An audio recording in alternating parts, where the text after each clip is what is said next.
Good morning, everybody. Thanks for coming to our session on HRV maintenance and balancing. Just take a minute to introduce ourselves. We'll be presenting with the other two members of the committee here. For those who don't know me, I'm Chuck Hebert. I work at Chibougamau First Nations Council in the technical unit, primarily building inspection and design, but like everybody else, a multitude of other things. I'm Saverio Rizzo. I work for Matawa First Nations Management here in Thunder Bay, and I'm a housing inspector and coordinator for them, and primarily building inspection for new and renovations. And that's it. I'll hand it to Mike. Good morning. My name is Michael McKay. I work for Independent First Nations Alliance. They're work for their technical unit here in town, and basically known as the housing guy. Inspections, reporting, some projects, not too much though, but all right, thanks. Okay, so I just quick informal survey, show of hands type stuff before we start. How many of you here in the room or in your communities installing HRVs as standard practice in new housing? Okay, that's a pretty good percentage. That's well over half, yeah. Who has HRV in their homes currently?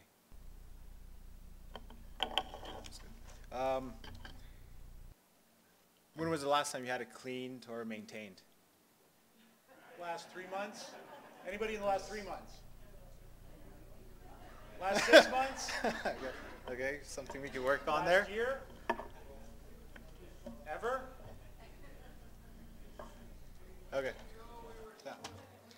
Oh, good that you came. Okay, and whose responsibility typically is it to clean it? Is it the band's responsibility, or is it the occupant in the home? Just a show of hands. Band? Is it the band typically? Pardon? Okay, what about occupants? Are any occupants responsible? Okay, there's a few. All right, so like Chuck said, our presentation is on hands-on HRV maintenance and balancing. Just to let you know, we have 3 HRVs up here. They were donated to us by EMCO in Thunder Bay here, and we're actually going to be raffling them off in the closing ceremonies later today. Also, CMHC has donated to us a balancing kit, and someone will get it at the end of this this session. They basically will have some hands-on HRV stuff at the end, and or for balancing, and if you try and balance it, then you have a chance to win the balancing kit. They're usually valued at about $300, so it's a pretty good prize. Go ahead, Dave. All right, just some important cautions here. You should always unplug your HRV when you're starting maintenance. It keeps you safe from moving parts, electric shock, and avoids drawing dust and debris into the ductwork and the unit. So, you know, first things first, whenever you clean it, make sure you unplug it, because you don't want to ruin or hurt yourself or break anything. Usually refer to the manufacturer's instructions and recommendations to clean it. Also included in your bag that you got when you registered, there's on the bottom part there should have been a HRV cleaning instructions here. It was developed by Chibougamau and printed by CMHC, I believe. It's actually a sticker, and you can just stick it right on the HRV. We have a few left here at the front. We can give them out at the end if anybody needs them. Also, we put one of these on your tables. We actually had them as giveaways about 3 conferences ago, so these are a good tool as well. I use this actually for cleaning my HRV at home. So make sure you use the proper tools and cleaning supplies, because you don't want to damage the plastic parts, because they can become brittle over time. And you take a look there, and the pictures just shows part at the bottom where the core slides on. in the first photo there on your left, and then this just shows an exterior hood here on your right. And we're basically going to be going over this list here of 9 items today in our session. First one, inspecting and cleaning exterior hoods. The second one, cleaning the HRV filters, drain pans, and the core. Third, cleaning interior grills, bathroom, kitchen supply grills.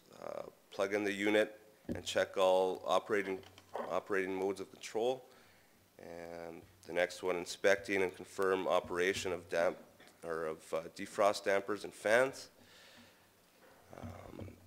Sixth one, checking insulated duct for problems, moisture or poor taping. 7, inspect and seal all accessible duct joints. 8, repair and replace any defective components. And 9, measure and balance your airflows. There's also actually a checklist in the binder. I believe after the slideshow, there's a maintenance checklist, and there's a maintenance supply list and troubleshooting list as well. So that's some pretty good information there to help you. So keep in mind that when you're thorough cleaning of filters, core, drain pans, grills, hoods, it must be done before you start to measure any airflows. If you don't, typically you won't get an accurate read of the airflows. So make sure you just clean it before.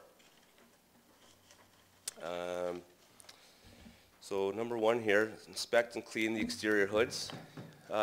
Usually use a stiff brush or rag to clean the exterior hoods. Replace any broken screens and recock and foam the hoods if needed.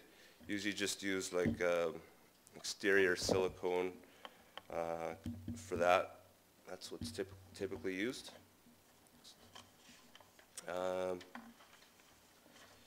There's some pictures there of different style of hoods. Top left there is there's excellent airflow there. Which one is the most common typically you guys see in your communities? What about the first one there? Any of those ones? The first one at the top? What about the bottom one there on the left? A lot of those. And these type here, these are a little bit newer. Have you guys seen any of those ones? Basically, has the exhaust air and the fresh air on the same hood. So it's newer, but basically all 3 of them are pretty popular. So getting into cleaning the filters and the drain pans and core, Mike and Chuck will just open up the HRVs here. So like I said, make sure you unplug the units. Be careful not to break any of the plastic components. Use a vacuum, damp rags, mild detergents or soap. Visually inspect it. Make sure it isn't too dirty just to vacuum, or if it's not too dirty, just vacuum it. Otherwise, remove and flush out with a hose or soak in a laundry tub. Vacuum or wash filters, avoid damaging filters, and replace filters as necessary. Typically what I like to do with mine, I usually pull out the filters, I vacuum them first, and if they're still dirty, I put them in a little laundry tub and I wash them with water and soap. That's all you need. And same with the core, you pull it out, vacuum it, and just with a rag, wash it. You shouldn't soak it in water. And before you put everything back in, clean out the interior of the HRV with a rag. And before you put everything back in, maybe wait about 20-30 minutes just to let it dry. All right. And on to the next one here. I think Mike will replace me up here.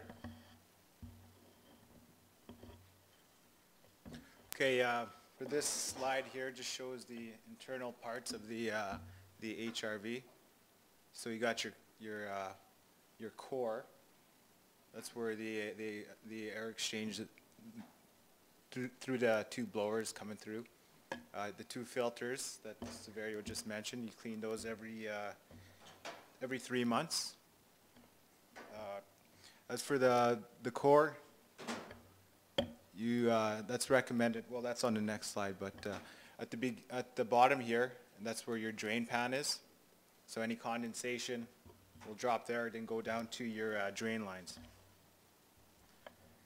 So here's the core. It's recommended that this is cleaned once a year.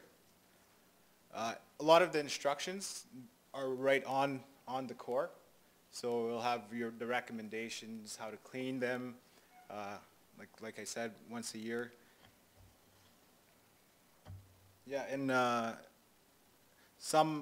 most of them you can't soak in, it's recommended not to be soaked. You vacuum them, you clean them with a damp rag, and some kind of a mild soap. I actually looked that up because I thought maybe, I don't know, if you use bleach, but it's not recommended that you use bleach. Use like a dish soap, bleach-free kind of cleaner. Cleaning the drain lines. You flush these out. I was looking at the CMHC recommendations on their website, and they recommend warm water, about 2 liters. I know that's quite a bit, but you know, just to be safe, be on the safe side. Pouring that into the drain pan and cleaning those out. I know it says here you could try some bleach as well. The drain line has to be trapped, so you have the trap loop, and make sure that's going into a sump pit or somewhere it could escapes to the exterior. Even a pail will do, but you got to make sure that you empty that out how often when it fills up. Yeah, the trap is for if it's to a sump pit, make sure the odors don't come through. You know, you have that standing water in the loop, so no odors get through. All right. Interior grills, I don't know, this is pretty straightforward. You'll have your, use a vacuum, a cloth. As it says, do not, just be careful damaging, not to damage walls. The finish around the grills. You have your two exhaust grills in your bathroom and in your kitchen. Check all supplies, your bedroom, living areas. Yeah, you guys supply an exhaust in the crawl space, but those are usually open, so I wouldn't get too worried about those, but it'd be good to check. Check the controls. Plug unit back in and close the door. Yeah, because when you open the doors for these units, they usually shut off automatically. So if you want to test the controls, close the door. Then you'll check the fans to run at different speeds. That the controls can turn unit on and off just to make sure everything's working. It says at the bottom here, all HRVs, they have different controls. You know, most are not compatible with other units, so just to check those out.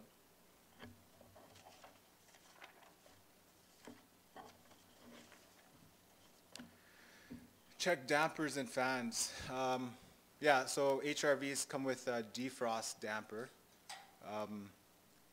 Cold weather will close off the fresh air and open a path to recirculate warm air to defrost the core.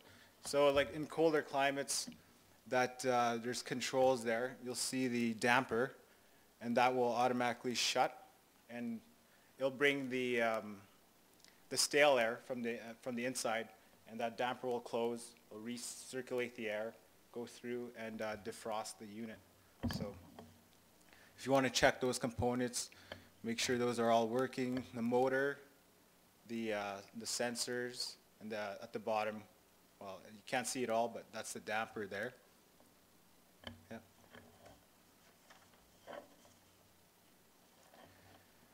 Insulated ducts. The ductwork we have right now is just a flexible duct. We don't have the actual, the insulated part of it. So you make sure there's no rips, tears in those in the vapor barrier. That's the black poly there. Yeah, if you got wet insulation along that ductwork, obviously you have some kind of tear, rip in there. So, I mean, if it's to a point where you can't use it, just replace the insulation. Yeah, so both fresh air duct and outside the exhaust and the exhaust duct too outside need to be insulated. So both ductwork going to the exterior, those need to be insulated. Seal both liners, the outer vapor barrier really well against air leakage. Replace all wet and soggy duct. And there's some steps here on how to replace these pictures. And these come from they come in the owner's manual. So if you want to look through that, that's pretty important, the owner's manual. Basically everything's in there. I mean, it shows you all the components. It shows you how to balance the units. So, yeah. And it shows you, gives you the recommendations on cleaning, as we're saying here. So, all right. Okay.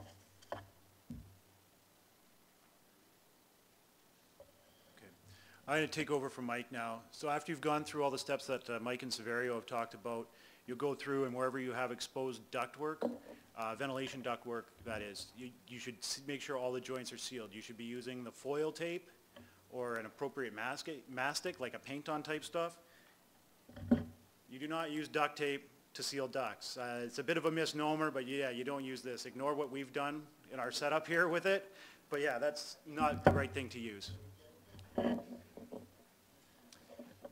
You'll go through, if you found any broken or damaged parts, you'll replace them. Like Mike was saying, in the owner's manual, you will have information for ordering replacement parts, be it filters, cores, if you have to buy new pieces of insulated flex duct, whatever. This is the time to do it. When you go through, just make sure everything is proper and working.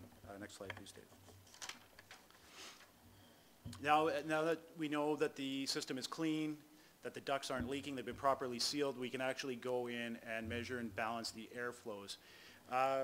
On older HRVs, they may not have built-in balancing ports, so you will have to install what they call flow stations or flow collars in the ductwork. You'll actually have to open up the ductwork, temporarily install this, tape it in place, and use these to measure and read.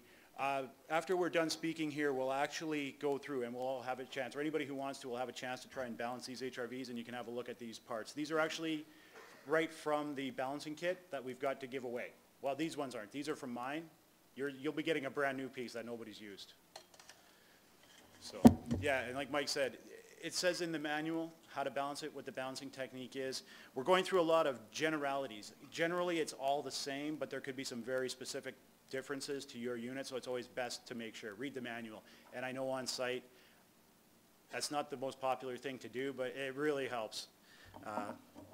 Next slide, please, Dave. We got here, just run down a handful of lists of signs of poor balancing. There's, like Severio mentioned, in the conference manual after the slideshow that we have printed out, there's a troubleshooting list. It's just a list of common problems, typical solutions you can run through or go through. It's really helpful. But if you have HRV in your home, or you're in the housing office and you have somebody complaining to you for any of these reasons, is blowing too much cold air, it's making my house too cold, my door locks are freezing, the ducts are frosting up, it's too wet, it's too dry. These are often a sign that the unit's out of balance. It's either bringing too much cold air in from the outside, it's taking too much of the stale, humid air out of the house, it's throwing things out of whack. What some people have problems with, if the house is depressurized, go to load the wood stove, open the door, the smoke starts to roll out. That's good. It's actually sucking air down the chimney. So, I think, did we jump one there, Dave, or no? Oh, okay, go. Yeah, so this is, they're actually physically showing us flow stations on each side. Yeah, got to be at least 3 feet away from the unit. That's just for turbulence. If it's too close, the air can be turbulent and give you poor readings. That's all that's about. It says here balanced airflows within 10% of each other, like the exhaust and the, again, that's a generality.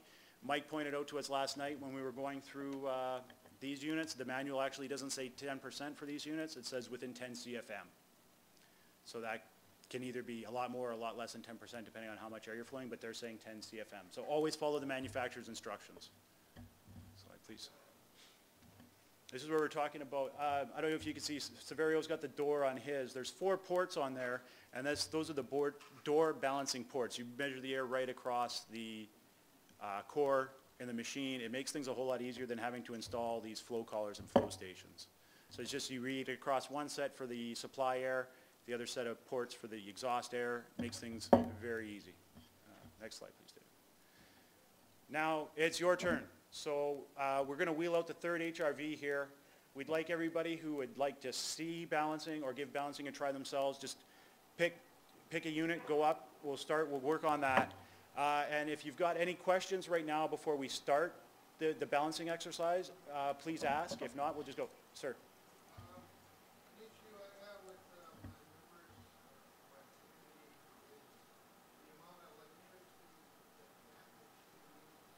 I hear that a lot, and surprisingly, I think because it makes noise, there's an assumption that it uses a lot of hydro. But I typically see that nobody shuts their outside light off, so there's a 100-watt bulb burning on the front porch and a 100-watt bulb burning on the back porch, and that actually uses up more hydro than the typical HRV that's installed in a home. So that's just an impression people have. Sir? Okay, HRV is for ventilation. Now the way homes are built, we're building them as airtight as possible to make them as energy efficient as possible, and it's an awful lot like living inside of a plastic bag. So whereas your old leaky house, you know, it let air in out naturally, ventilation air came in and out through cracks around windows, doors, things like that, that the houses are sealed up so tightly now that humidity, contaminants, the air gets stale inside the house. So the intention of the HRV is to replace stale, humid, unfresh air inside the home with fresh air from outside. And what it does is instead of just dumping cold air into the house from outside for fresh air, it crosses the warm, stale air from the house past the cold, fresh air from outside without mixing the two. And the air being exhausted warms up the air that's coming in to temper it to make it more comfortable. So it's a more energy efficient way of ventilating than just using intake and exhaust fan. Is that helpful, or do you want more, or that's good? In the back?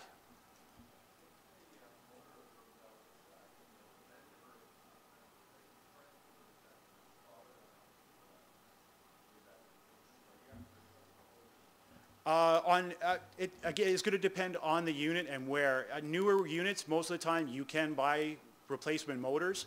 In the owner's manual, there'll actually be parts lists of fans, motors, cores, those sorts of things, and you could get them. You might not be able to pick them up at the hardware store, but if you can contact the manufacturer, a lot of times you can order these things, or you'll have to go to a ventilation wholesaler and pick them up. But most of the time, for a newer unit, you can get. If it's 10 years old, you may not be able to get replacement parts at all, just like anything else, unfortunately. So, anyone else? Yes, ma'am?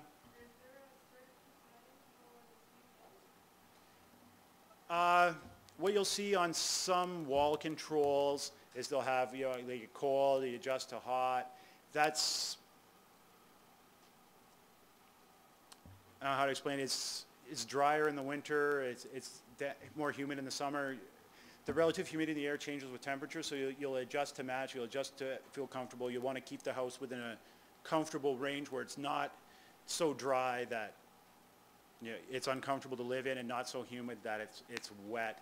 I know what some people will do if they are the type of person that doesn't have air conditioning and has doors and windows open all summer, they won't run their HRV because there's always air coming and going. But generally, you'll want to run it. If you've got your windows and doors shut all the time, you'll want to run it all year.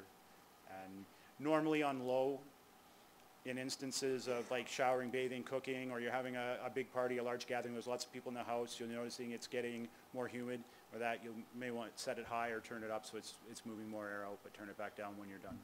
I don't know if that's a help, yeah? Yes, sir?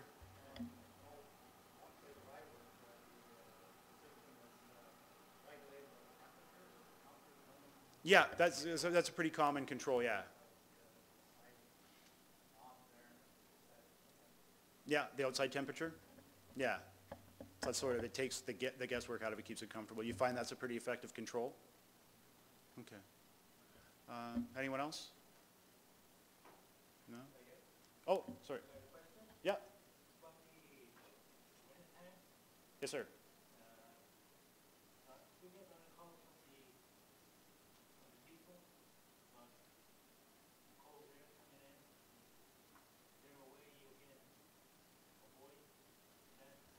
Okay, some of it, as I said, it could be a balancing issue, that it's moving too much, it's bringing in too much air or bringing in more air than it's taking out. That might be part of it. Another part is you're probably living somewhere where wintertime gets terribly cold. And even the best HRV can't take air that's 40 below from outside, take some air that's 20 or 22 degrees Celsius inside, cross them up and give you air that's 20. It might come in at 6 degrees Celsius, 5 degrees Celsius, which is going to feel pretty cold, especially if it's dumping out at the floor.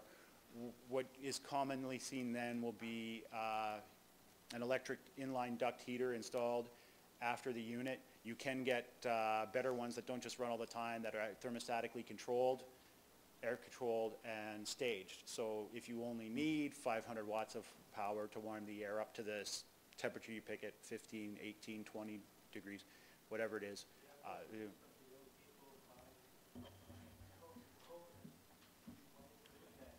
Yeah, and that could be some of it. Like I said, like the HRV may be out of balance, or it just might be cold, too cold out for the HRV to keep up, and a supplemental duct heater would need to be installed. So the one thing we'll learn today is how to check the balance. You can rule that one out, and then once you go and balance it, if it's still good, like I said, a duct heater, a heater after the HRV should be may be required. That should be taken into account by the person who designs your ventilation system. It's sometimes overlooked, but it can make a big difference. I typically see a lot of 1 kilowatt in the areas I work in. I see a lot of 1 kilowatt heaters going in after the HRV, downstream of the HRV, for wintertime. Wally? You can get them from just about any mechanical wholesaler, MCO, places like that. They'll carry them. They'll have them in stock on the shelves. You may be able to get them through your preferred tool supplier. They may be able to get them for you as well, but I know MCO for sure. Yep, there's, actually when we go through it, we'll show you. There might be a few different things, but you get adapters for different size ports, things like that. But generally, 1 megahelic, that's what the gauge is called, is good for any or all of them. And like Severio said earlier, the kit that we've got put together to give away that the CMHC provided for us today, it's worth over $300. So it sounds like a lot of money, but if it's something that one guy's going to have and he's going to use in all 150 houses in his community and keep going, it's not that bad. You know, you buy what's a good skill saw going to cost you? You know, it's tools are expensive. Anyone else? Yes, sir.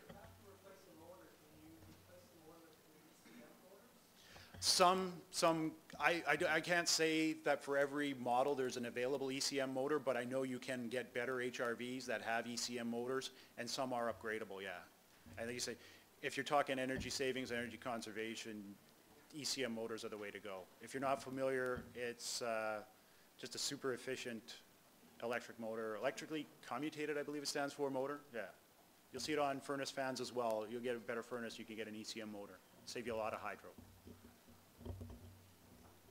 Anyone else? Yes, sir. Can you shut them down for a period of time and start them up again? Like get told the motor for a certain period of time, can you shut it down and start it up for you? An HRV is meant to be run all the time. all right? It's not meant to be turned off and on like a bathroom exhaust fan that you're using when you're in there when it's humid or something like that. It should be run all the time. Can you shut them off? Yes, you're able to shut them off. Should you shut them off? I'd say that unless you've got other ventilation taking up in the house, like I said, like windows and doors open, you shouldn't shut the HRV off. If you're complaining, if you're getting complaints about cold, like we were talking earlier, it could be a balancing issue, or it just might be it's wintertime, it's cold, and even the most efficient HRV won't deliver air that's warm enough. And a post heater, like an electric heater downstream of the HRV before it gets delivered into the house may be required. But yeah, if you've got an HRV in there, it's not something that you turn off and on like a bathroom fan or a range hood. It's something you should be running all the time.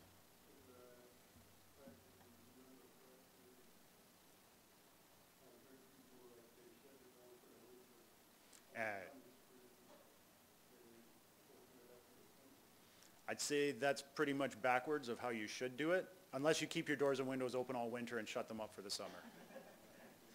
Like I say, because if you don't have that natural ventilation coming through, you need something to get the humidity, because we're always hearing about mold problems, indoor air quality problems in these homes. So you're shutting off the way to get fresh air into the house and humidity out of the house. You're shutting that off, closing everything up in the time of the year when every window and door is normally shut. It's like the right backwards way of operating, I believe. Yes, sir? Yep.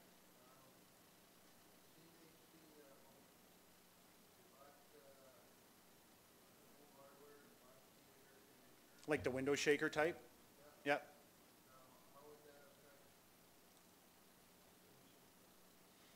I think the HRV will probably still run as intended. It may get to be a balance issue because you're going to have a window open all the time, but I don't think it'll be detrimental. It won't harm the machine. You'll see people with central air have HRVs as well. I don't think it's going to be detrimental to it at all, no. It'll just be, using up some hydro. Anyone else? I'm not sure, when are we scheduled to go to 12:15? So we're coming up on 22. If there's any more questions, we'll try to answer some, or I'll try to answer some, but I would like to, if anybody's interested in actually seeing and trying to balance the HRV themselves, I would like to squeeze that in here as well. So if we want to start on that, if there's any more questions, I will continue to answer. But otherwise, I think we'd like to start trying to balance these HRVs if anyone's interested. So we'll wheel the third one up, form a orderly mob in front of a machine, and give it a try if you're interested. Like I said, you got more questions, keep asking.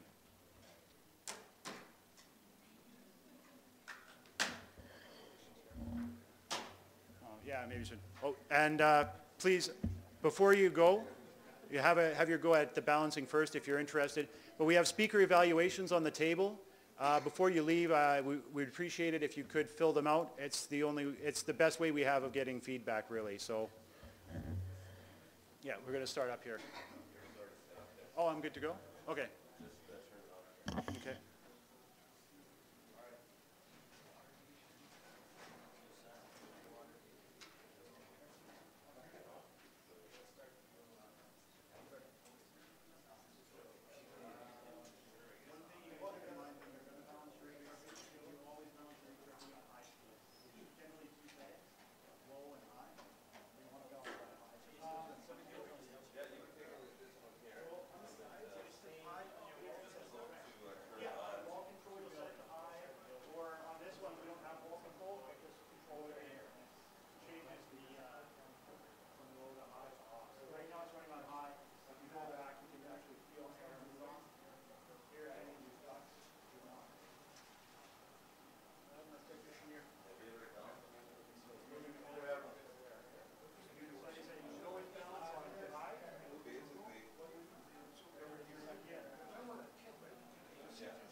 see, there's a table on the door of the unit here. It's calibrated in inches of water and pascals. Like I said, I like inches of water. So I go down until I find 0.34, because that's what my gauge is reading, right?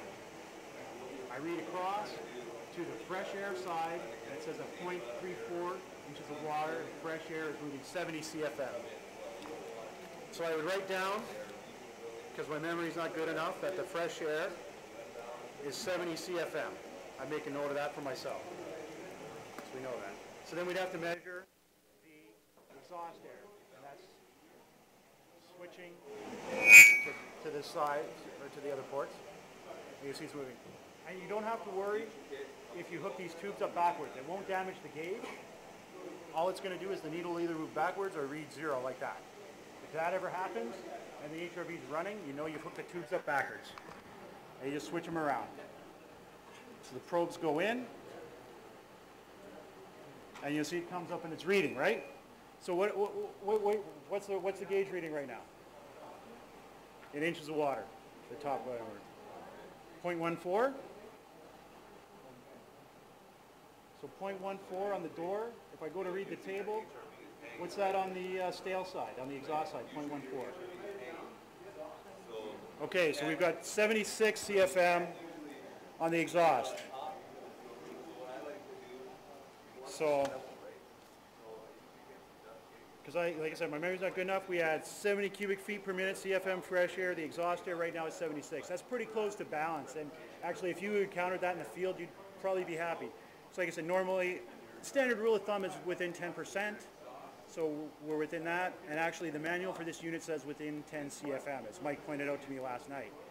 If it were out of balance more than that and you needed to, what you have to do is bring the higher number. You'd have to bring that 76 as close as you can to the 70.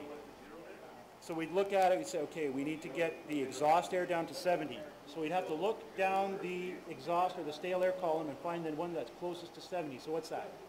I see a 68 on the exhaust side. So what's the corresponding pressure in inches of water? 0.12. Okay, so this is where the balancing comes in. You'll probably have to. I'm going to spin this around a bit so the camera can see. It's going to make it easier for everybody else, except for the people who are now looking at the front of the machine. Yeah. But on the back here, we've got the supply and exhaust ducts to the outside, and we've got these controls. These are dampers. They basically open and close to choke off the airflow. So what I'm going to need is somebody to watch the gauge. And now, okay, who read the chart? What did we need for inches of water? What do we need? 0.68. Oh, it doesn't go that high.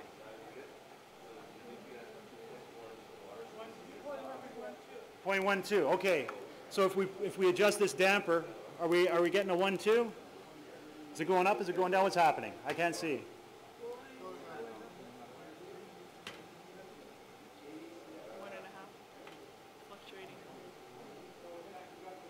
What's happening? It's at 0.4? 1.4. Oh, what did they do? I unplugged it. That's what it is. You have to adjust the damper. Is it going? Is it moving?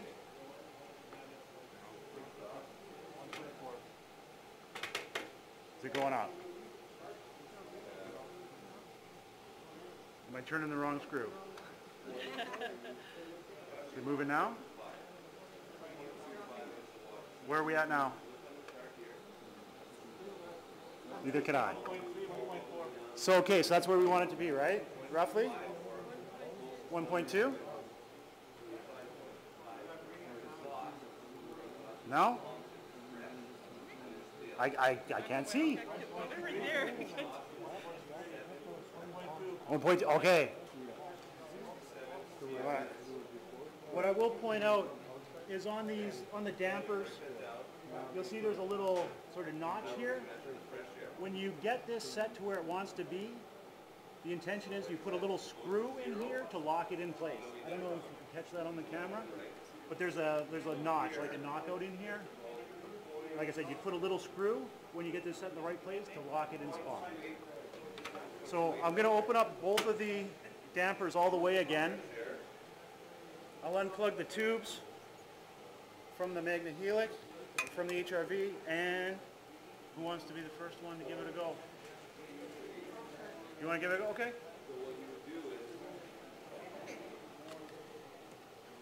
So it doesn't matter if you want to start with the exhaust or the fresh air. You have to measure them both. And so you always measure across on an angle. And this is the pressure? That's the fresh air on this one. So what do you got for a reading? 3.4. Okay, so 0.34. So that's 0.34 inches of water. Yeah, so then we need to find out, that's the pressure. So we have to use this chart where it takes the pressure and tells us how much airflow it is, how many cubic feet per minute. So you got to find 0.34. Is it there? Okay, and that's which one? Oh no, that's you're reading pascals. You got to read inches of water, right? Okay. So you got to look down this one until we find 0.34. Might have to go to the next side if it's not high enough. Okay. Yeah. So if we fresh air, so how many cubic feet per minute? How many CFM? 0.85. No, that's the pascals. This is the pressure side again yet. So you got 0.34 inches of water. That's the same as 0.85 pascals. But you have to read how many cubic feet per minute? 70. Okay, so mark down 70. 70 CFM. Great CFM, so I don't forget it. Like I said, my memory's good, but it's short. Okay. Now we have to measure the exhaust side.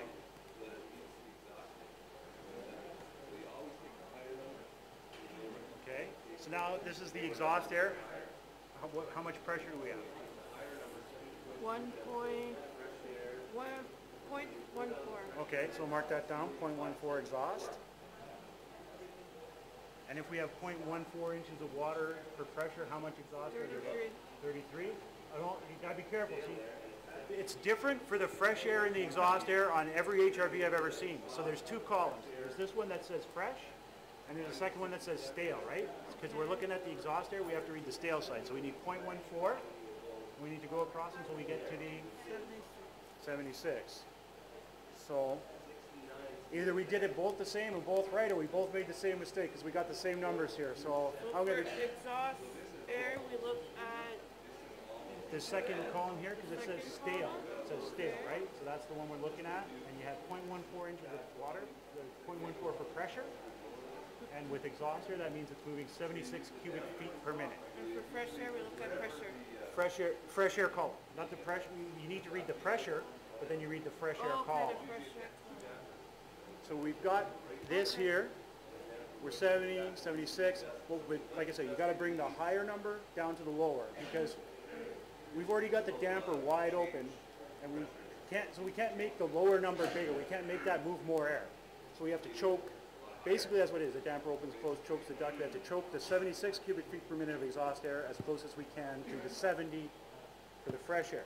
So that's when we'd have to look down here again. We look in the exhaust air column, right, until we find the number that's closest we can to 70. So pull that one out. What can we find that's closest? Closest to 70 on this column? No, we got to look at exhaust air. That'd be this one, the stale. Okay. And if it's not on that side, you might have to go to this side. Closest to 70 would be 68. Okay, so how much pressure is that? 0.12. Okay, so 0.12. So we're going to have to come back here.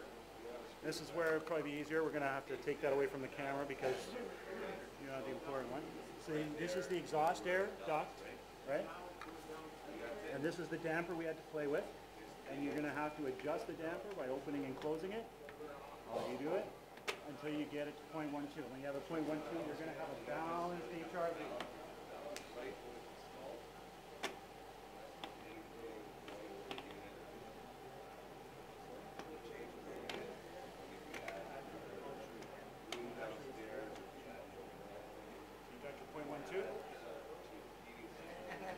Hey, you got a new job, my dear.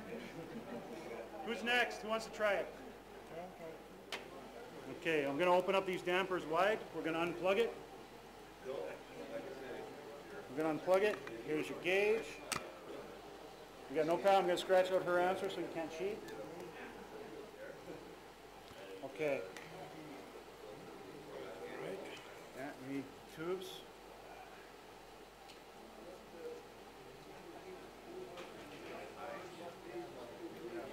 You do it on high speed, baby. Is it on high? It's on high. The HRV's on high. What happened? It's on backwards. It's on backwards. I'll get you come and she'll show you how to do it. Just probe. So what do you got there? How much pressure you got? Still moving? It might fluctuate a little bit, jiggle a bit, but where do you think it's at? 3.3, 3.5. So 0.35? 0.35, okay. So you have to read on here, right? This is the pressure in inches of water. That's what this is reading, inches of water. So you got to find your 0.35.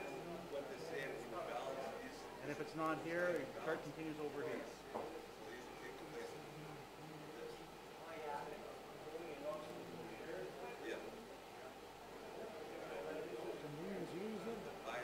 Now, 2, 4, 6, 8, 10, 12, 14, 16, 28, 30, 32, 34, 36. No, 3 point, right? Wait, 0.35 Point 3. inches of water. Inches of water. So you got to read down this column till you find 0.35. If it's not here, then you go to the next inches of water column till you find 0.35, or as close as you can get. 3.2, 3.4, 3.6. 34, 36. Yeah. That sounds pretty close to 0.35, yeah? Which one do you think would be better to go with? Do you want to go somewhere in the middle?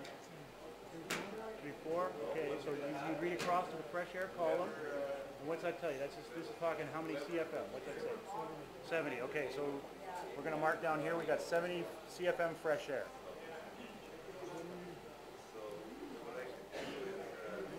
Okay, just put an F there or something so we remember that was the fresh reading, because we're gonna measure the exhaust, and I don't want to get them backwards because I ain't gonna remember. Okay, so measure the exhaust side.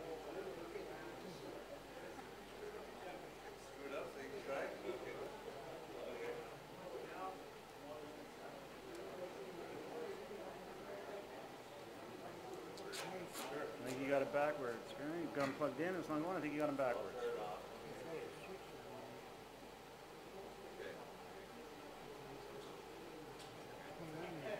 It just takes a second to catch up.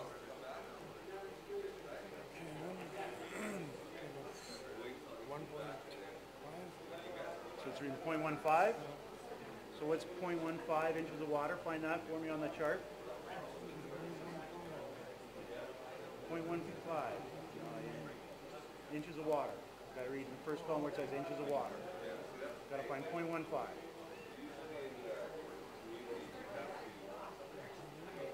So that's 0.08.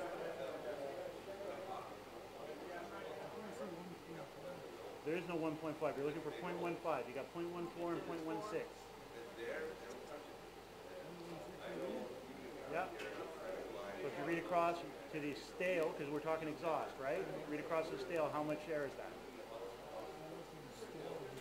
Stale. It says right here at the top, so stale air.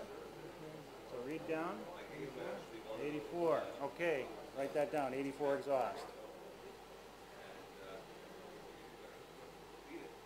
Okay, so now you need to get 84 CFM of exhaust air as close as you can to 70 fresh, right?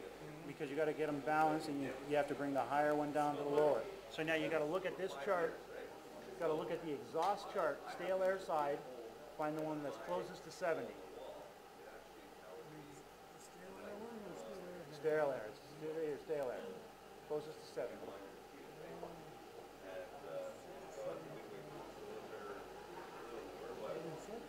I don't know, I see 68. That's probably a little closer, eh? Okay, so read over to the fresh air side. Fresh air side, okay, we got 68. Go past the fresh air side, go to the pressure side. And what corresponding exhaust pressure corresponds with 68 CFM?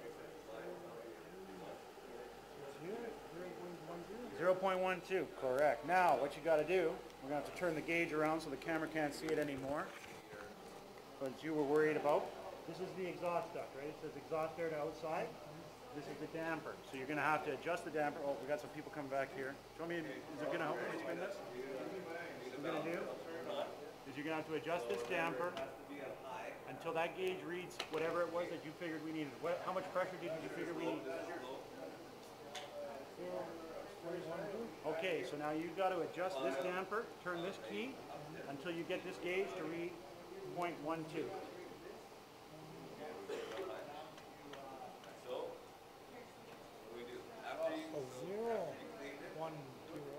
You've got to read the top. See that? It says 0.1, so the next tick is 0.11, the next tick is 0.12, the next tick is 0.13. You guys say 0.1? Oh, 0.1, that's right there. So you did it. Yeah. You just balanced an HRV. Okay. All right. You think you could do it again? I'm a little mixed up on the charts there. I have to bend down close and look up. And they're small, they're printed small. A lot of times, they're also in the manual, they'll be printed bigger. Or what you might have to do, get a magnifying glass if you're going to do it again to read the numbers bigger. But where the confusion lies is you got to be careful, because we made the same mistake when we were practicing last night. You got to read pressure down one side, either in inches of water or pascals. It don't matter. But you got to make sure that if you're dealing with fresh air, you read the fresh air column. Right? It says here fresh. Read the fresh air column. If you're dealing with exhaust air, read the stale air column or the exhaust air column. It's not always going to be called stale. Sometimes it'll be called exhaust. But you got to make sure if you're dealing with exhaust air, you read the right column, because you'll see 0.02 inches of water gauge. If you're talking fresh air, it's 7 cubic feet per minute. But exhaust is 20. So if you read the wrong column, you could screw it up and put the HRV way out of balance, worse than it is, trying to balance it for reading the wrong columns. So anybody else want to try? What I'm going to do is, I guess the easiest way to remember this is to get the lower number. you have to get the higher number to the lower number. To the lower number, right? You want to try it?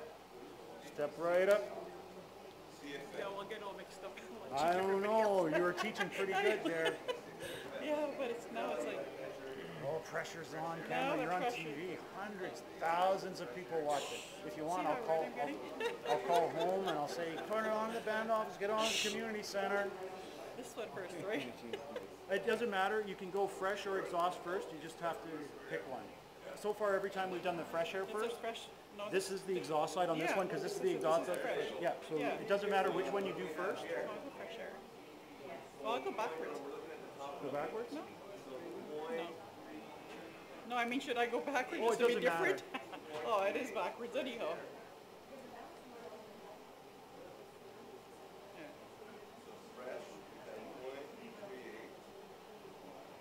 3.6? No, it's 80. Holy jeez, 80. Okay, you can use either gauge. Yeah, you can use the Pascal side or the Oh, inches we're of gonna water. do that. You just got to make sure you read it on the right column. So the water is on the top. Yeah, that's inches the of water is Pascal. on the top in this gauge. 3.6. Okay, so 0.36. So you'll find. 6. Okay, so that's 0.36 inches of water, Okay. right? So you have to take that pressure Okay, water. and convert it to flow. Convert it to cubic feet per minute. Yeah, this first one here says inch WG. That's inches of water. So you had read 0.3. Oh, What did you read? 3.6. 3 okay, so 0.36. Okay. So you got to find 0.36 inches of water. So that's No, you were right. You had it here, so you read across to the fresh air column. 74. Okay, so you have 74 CFM fresh. 74 fresh. Yeah. Now you got to check the exhaust side.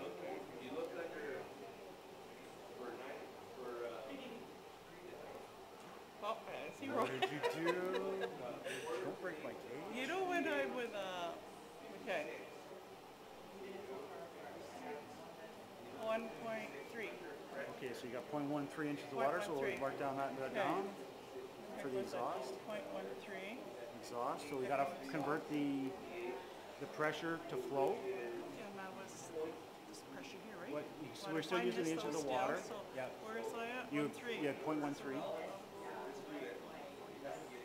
Okay, so read across to the exhaust air side. Nope, you're down too far, yeah?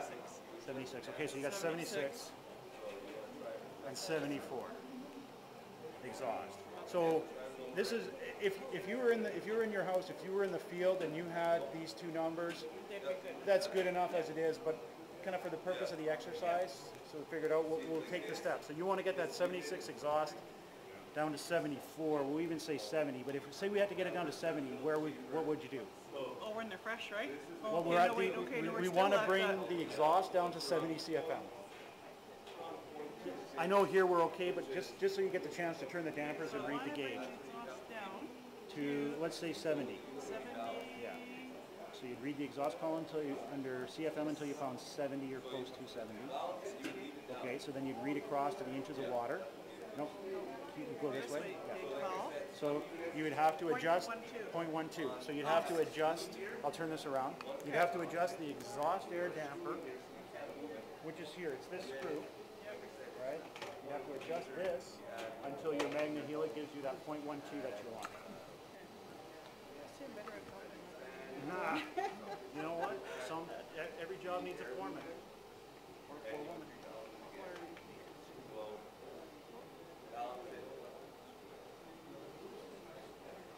It might not stay locked in position where it needs to be on its own. That's why I was saying, like, there's that tab where you put the screw in, so you have to hold it in place. But when you get it to where it needs to be. Right there. Yep. And balance your HRV. Or what could be your HRV. Yeah, it could be. So how often do you have to balance your HRV? Honestly, normally you balance it when it's first installed. Okay? And you know what, as long as you don't have any problems with your ducts, where you have to take some down, apart, rip them down, put an addition on, you could probably go a couple of years without having to check the balance of your HRV. The maintenance is a whole other thing. You should be, and your manufacturer will specify, but a lot of times it comes in 3 months increments. Open it up every 3 months, take a look inside. Are the filters dirty? Give them a clean. After you clean the filters, it's a good idea to balance it. You can. You should always, if you're going to balance, you should always clean, because like Severino might say, if it's dirty, it can give you false readings, because if the filter's plugged up, it's going to read a lot more restriction and a lot more pressure than there really is. We have some people with very high hydro bills, Yeah. $500, and they're thinking it's this thing here doing that. It won't be the HRV itself. Like I said, this unit will burn about as much hydro as a couple of light bulbs. And like I said, I bet you can go to their houses, they got it on. What I would look at is there electric heat somewhere in the house? What I have seen happen in some homes is I get, I'm using too much heat, I'm burning too much hydro. And there's a crawl space access hatch to the outside. The door's in the wall to the outside, it's open, and there's a couple of 4 or 6 foot electric baseboard heaters in there, crank. And they're pumping out heat all the time, and it's all going out that door. And they've got some of the happiest dogs in the neighborhood, but pretty high hydro bills. So I look at stuff like that. What it may be is if that's not the problem, if they're not losing heat to the outside, like I said, like open windows, open doors, open crawl space, heater running. And you look at it, you balance it, check the HRV. HRV is balanced. Like I said, you put in a post heater, an HRV heater in the duct afterwards. It might be oversized. You might need like a 1 kilowatt, and the guy might have stuck in a 5. And it might not be the type that stays. It might just run 100% all the time. So there's no, this is what the answer is for sure, but those are the things I would look at first. You refer to the owner's manual quite often. Yeah. Like I moved into a house that was a couple years old, didn't have the owner's manual. For the HRV? Yeah. Okay. That is going to be typical. The homeowner might never see it. If you're conscientious enough and you want to get the owner's manual for this, if you've got a housing office, check with them. If that doesn't work for you and you have internet access, 99 times when I need to find an owner's manual for an HRV, for a hot water heater, for a furnace, I go to the manufacturer's website and I can download it off there. I can get a PDF of the owner's manual, I can read it on my computer, or I can print it out and take it to the field if I need to. Short of that, it's going to be dealing with your housing manager and making sure that part of your housing policy, part of what goes on, or even if it's just you because you're a real pain in the ass, is that you get the manual for your range, your washer, your dryer, your water heater, your HRVs, your furnace, all those things, so you know when something goes wrong, what to do, to read it up, to read the maintenance schedules, all those things. Like I said, if you can't find them there, like 9 times out of 10, 99 times out of 100 for an HRV or a furnace or something like that, I can find the manual on the manufacturer's website. If that doesn't work, call the manufacturer. They'll email you one, or they'll mail you one. I've had to do that because they can't find it on the website. I don't know, anybody else want to have a go? Who's next? Oh, don't fight, don't fight. We'll stay here all day if we have to. take that, we're gonna open these up, we're gonna play around a bit. I'm gonna try to figure it out. Okay, so we gotta start, first you gotta read either the fresh air or the exhaust air, you gotta measure one of them.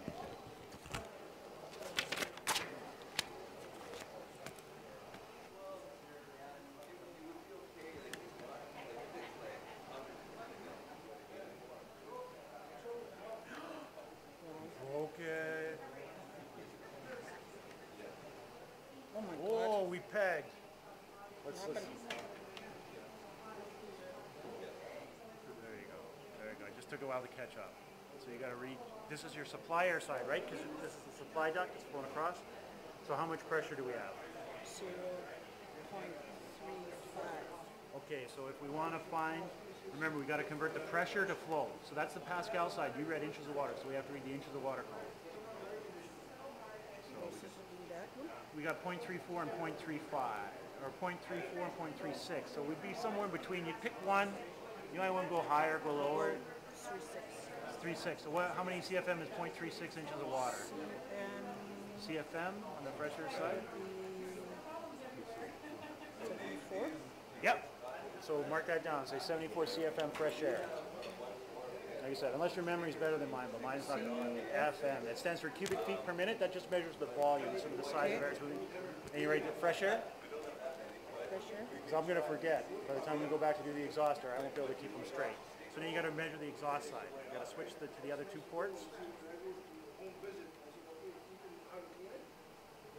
Okay. 0.4. Okay, so now you got to find the inches of water.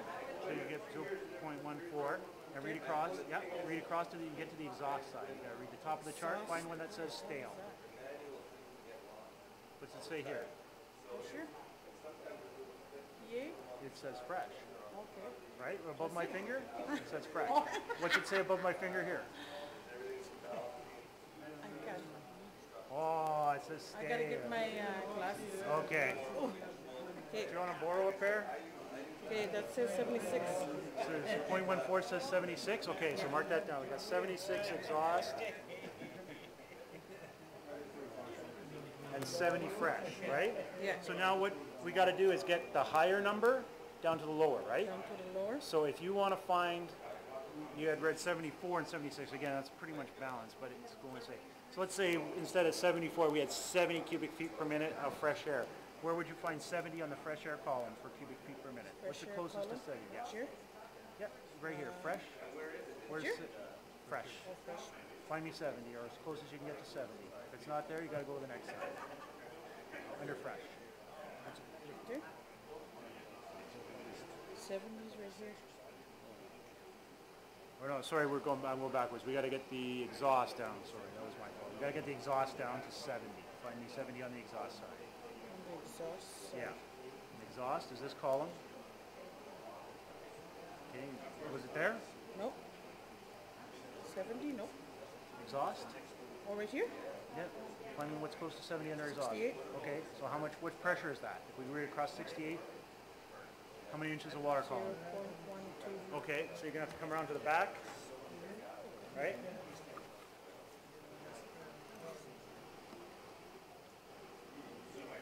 So we got there, this is the exhaust duct, Yeah. and this is the damper port. So you gotta adjust this until you can make the gauge read 0.12. So Mike? You got the manual for that? I don't have any of the manuals. What are you looking for?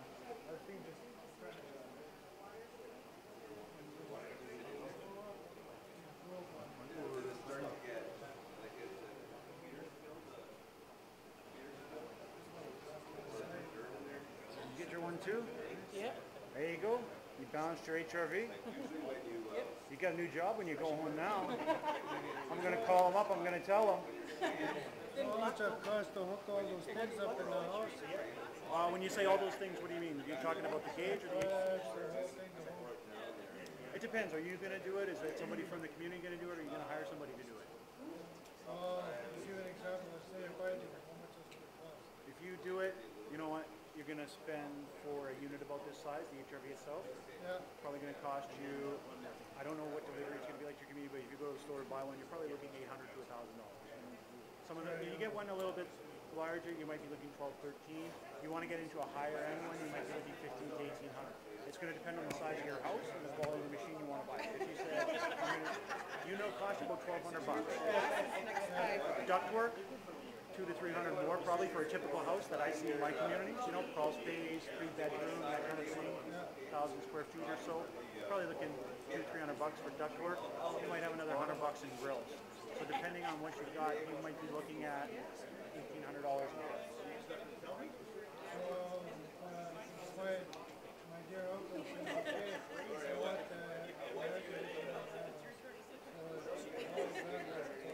I'll connect that or What do you mean? to his house next door. It's another unit. This is a one house. This will do one house, and you got to make sure you get the right size. And when you talk to whoever you're buying it from, that you get the ductwork designed right, and all those things.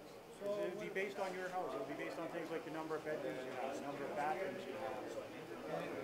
Warranty. Yep. What kind of warranty do you have on that? Oh, there's a lot of variation. It's going to depend on the manufacturer you're buying from, and it's going to depend on the unit. What I see a lot of times is 90 days on some parts, a year on motors. It varies. And from the installation itself. So if the warranty goes in on that, so if I buy a motor, how much the motor would cost on that? That's like saying how much is the motor for my car going to cost. It might be $100 bucks. It could be $300. It might be $75. It depends on the machine and the motor. It depends. It's like saying how much is the motor for my car. How much is the starter?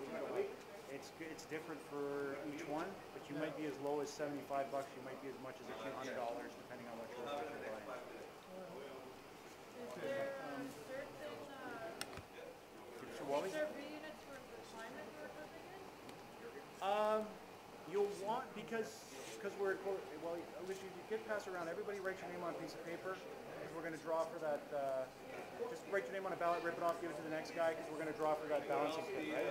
You don't want to win, Wally? Oh, yeah, sure. Okay, so they're not going to say there's one specifically for the very cold, but what you'll want to do in a colder climate, like going to the remote more, you're going to want to get an HRV with as high as efficiency as you can. You can get ones that are as low as 55% efficient, but basically what that's telling you is how good it is at warming up the air that comes in from the outside with the air that is exhausted from the inside. So you're going to look for the highest efficiency that you can afford. You're going to want to say 75, 80, or 85% minimum. Well, they're more expensive. Yeah, they'll be more expensive. They'll be better. They will cost more. In my community, they gave us something that's a little bit cheaper, and it's just That's the thing. You got to buy something that's appropriate.